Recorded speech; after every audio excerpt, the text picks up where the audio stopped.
Assalamualaikum warahmatullahi wabarakatuh.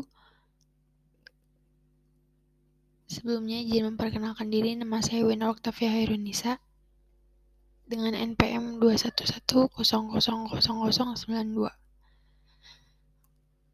Sebelumnya saya ucapkan terima kasih kepada Bapak Tirta Mulia selaku dosen pengampu mata kuliah literasi digital.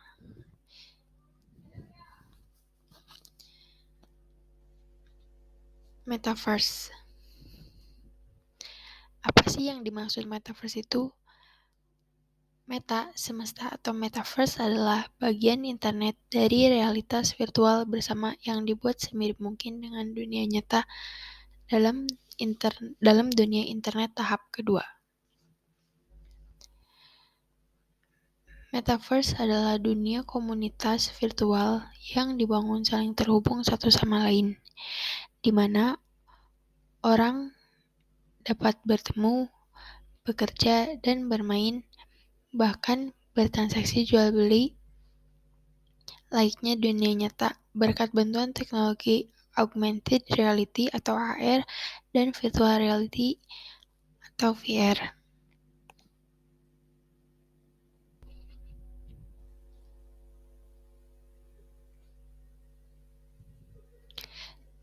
Jenis dan contoh metaverse terpopuler. Jenis-jenis metaverse terbagi menjadi dua bagian. Yang pertama, metaverse yang memungkinkan seseorang untuk membangun lingkungannya dari tingkat paling dasar atau nol. Metaverse jenis ini menggunakan sistem ekonomi virtual yang belakangan ini sudah terintegrasi dengan baik, yakni cryptocurrency dan non-fungible token atau NFT.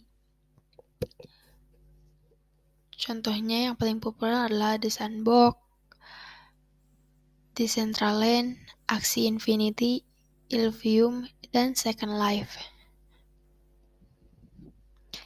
Kedua, metaverse yang cenderung lebih legal dan mudah ditemukan. Hal itu disebabkan konsepnya yang sudah tertanam di berbagai jenis game online. Contohnya adalah Roblox, Animal Crossing, bahkan hingga Fortnite.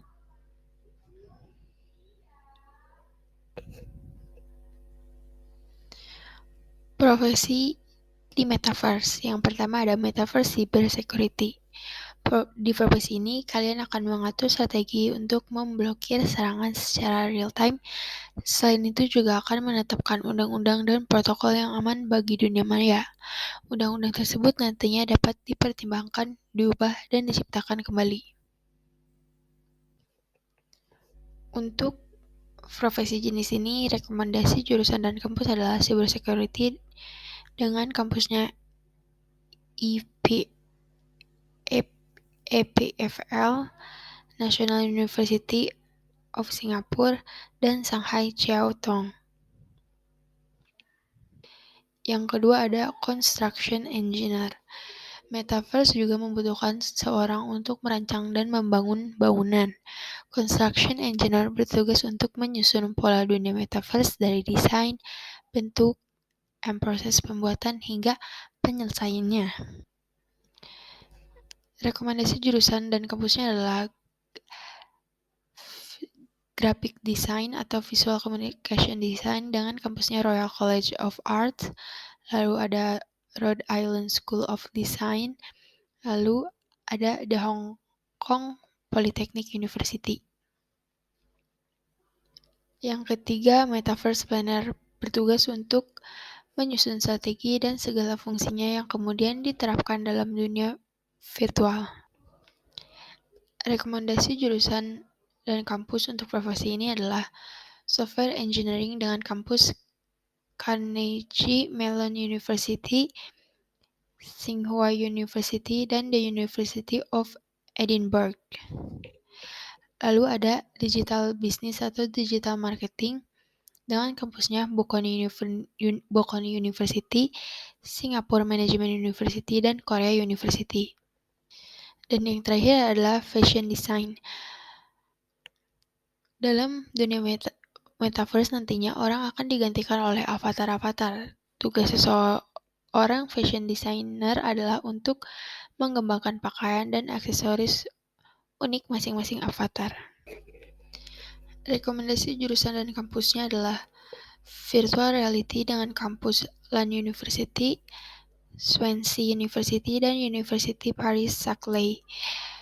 Lalu ada Fashion Design dengan kampusnya Princeton University, lalu ada University of Toronto, dan the University of Sydney.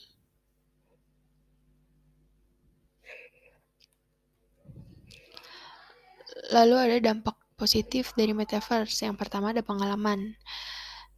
Maksud dari pengalaman di sini adalah pengguna dapat mewujudkan fantasi dan impiannya yang belum tercapai di dunia nyata, seperti misalnya dia ingin menjadi olahragawan, dia dapat menyalurkannya di metaverse ini. Yang kedua ada ekspresi.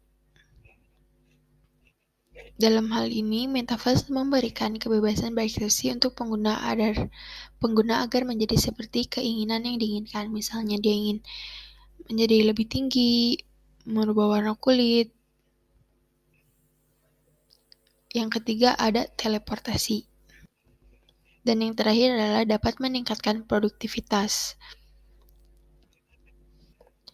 Mengapa? Karena produktivitas yang dapat dilakukan dalam dunia metaverse tidak hanya tercepat, tapi juga dapat ditingkatkan.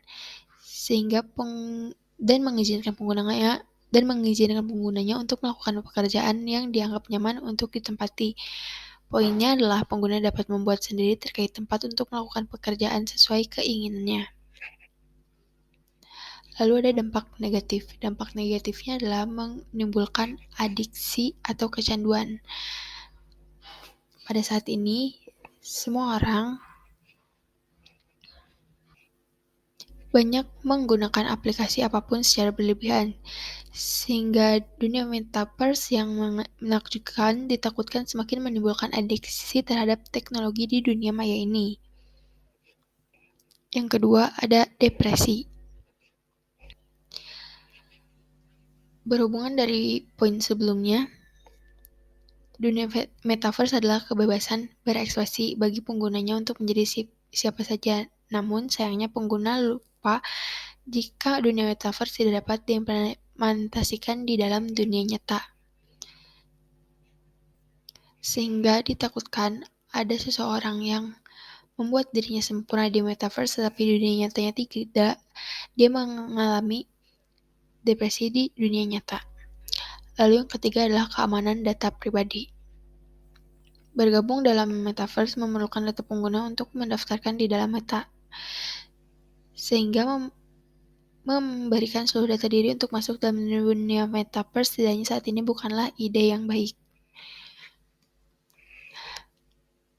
Kesimpulannya adalah, saya menyimpulkan bahwa metaverse memiliki peluang yang baik untuk pekerjaan di masa depan. Dilihat dari cara berinvestasi dalam kripto yang saat ini sedang booming, tetapi dampak yang adiktif yang dapat ditimbulkan juga sedikit menakutkan, sehingga ditakutkan kita melupakan dunia nyata dan lebih asik dengan dunia di metaverse. Sekian dari saya, mohon maaf apabila ada kesalahan dan kekurangan. Terima kasih. Wassalamualaikum warahmatullahi wabarakatuh.